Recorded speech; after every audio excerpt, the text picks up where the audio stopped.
समोर बघा त्यांना मिठी मारायला जय आदिवासी जय आदिवासी हात मिळवा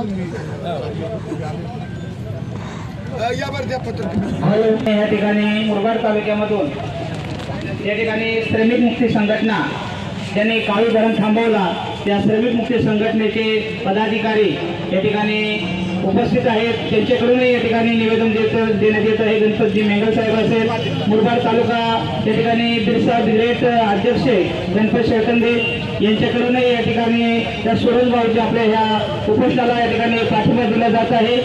या ठिकाणी सह्याद्री आदिवासी समाज संघटना मुरबाड तालुका अध्यक्ष त्यांच्याकडून या ठिकाणी या उपोषणाला या ठिकाणी पाठिंबा दिला जात आहे.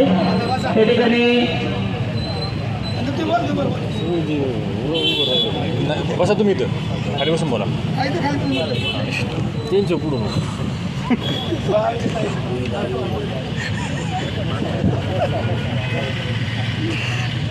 सर्वांना या ठिकाणी जय आदिवासी शिवजन्मभूमी बचाव अदानी हटाव अदानी हटाव या सह्याद्री बचाव उपोषणाच्या आंदोलनासाठी आमच्या मुरबाड तालुक्यामधून अनेक संघटनाचे पदाधिकारी अनेक या ठिकाणी सभापती उपसभापती आमचे मेरडी ग्रामपंचायत सरपंच पांडुरंग दराड असतील सगळे मोठ्या संख्येने मुरबाड तालुक्यातून या ठिकाणी आमचा आदिवासी समाज आज या ठिकाणी आदरणीय सुरज भाऊ जे उपोषणाला बसलेले आहेत त्यांना पाठिंबा देण्यासाठी आलेले आहेत.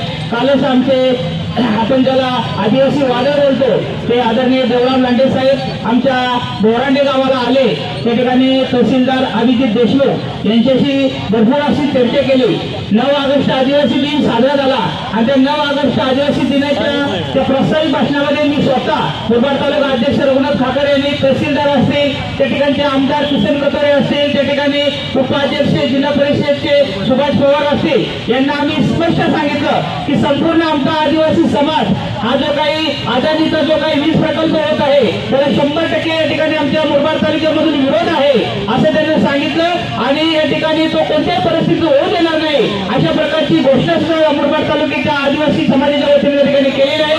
काल त्यावेळी आमचे आदरणीय देवराम साहेब त्या ठिकाणी आले आणि देवराम लांडे साहेब आल्यानंतर आम्हाला खूप आधार आला, खूप बरं वाटलं. कारण त्या ठिकाणी लांडे साहेब हा मुरबाड तालुका किंवा या ठिकाणी जुन्नर तालुक्यापुरता मर्यादित नसून महाराष्ट्रात त्याला आदिवासी वादळ म्हटलं जातंय. त्या ठिकाणी तहसीलदारला सुद्धा त्यांनी खर्चावून सांगितलं की अशा प्रकारचा जो प्रकल्प होणार आहे तो कोणत्याही परिस्थितीत होऊ देणार नाही. आम्ही संपूर्ण मुरबाड तालुक्याने सुद्धा त्याला असा विरोध केलेला आहे आणि आज या सुरज दादाला सलाम करावा. कारण या ठिकाणी त्यांनी 9 ऑगस्ट या ठिकाणी उपोषण पुकारलेलं आहे. खरोखरच की समाजातून आपल्या अशा प्रकारची माणसं पुढे आल्यानंतर समाज हा वापरशिवाय राहणार नाही.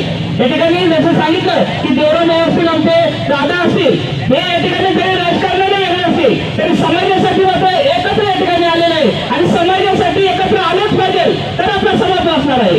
कारण या ठिकाणी आपण बघतो अदानीचा जो प्रकल्प होणार आहे त्याच्यामध्ये आदिवासी समाजाचा जंगल असेल त्या ठिकाणी आपली जी काही संपत्ती आहे ती नष्ट होणार आहे आणि म्हणून ती कुठेतरी थांबली पाहिजे. या ठिकाणी त्यासाठी आदरणीय आमले साहेब या ठिकाणी उपस्थित होत आहेत. खरोखरच या ठिकाणी मुरबाडवरून आम्ही जे आलेले सगळे आमचे आदिवासी बांधव या ठिकाणी जो तुमचा 15 तारखेला जो काही रस्ता रोक आहे 15 तारखेला जो रस्ता रोक आहे त्याला सुद्धा आमचा संपूर्ण समाजाने या ठिकाणी मुरबाड तालुक्यामधून पाठिंबा असेल आणि भविष्यामध्ये तुमच्या मार्गदर्शनाखाली आम्ही या ठिकाणी जशी तुमची रणनीती असेल या ठिकाणी आंदोलनाची उपोषणाची त्यासाठी आमचा मुरबाड तालुका सदैव तुमच्या पाठीशी राहील. कारण या ठिकाणी तुम्ही जे काही या ठिकाणी नेतृत्व करणार आहे त्या नेतृत्वाला आमचा संपूर्ण मुरबाड तालुक्याकडून पाठिंबा असेल. आज आम्ही भरपूर संख्येने या ठिकाणी याच्यासाठी आलेलो आहोत की या ठिकाणी तुम्ही काल आमच्याकडे आलात आणि त्या ठिकाणी आम्हाला आधार दिला आणि या ठिकाणी नक्कीच आम्ही ठरवलं की या ठिकाणी उपोषणच्या ठिकाणी जाऊन आपण मुरबाड तालुक्यातील आदिवासींच्या ठिकाणी जाऊन जाहीर पाठिंबा दिला पाहिजे. म्हणून या ठिकाणी संपूर्ण संघटना असतील आमच्या या ठिकाणी आमचे पदाधिकारी असतील सर्वांच्या वतीने आम्ही या ठिकाणी पाठिंबा या ठिकाणी सर्वांच्या वतीने जाहीर करतो आणि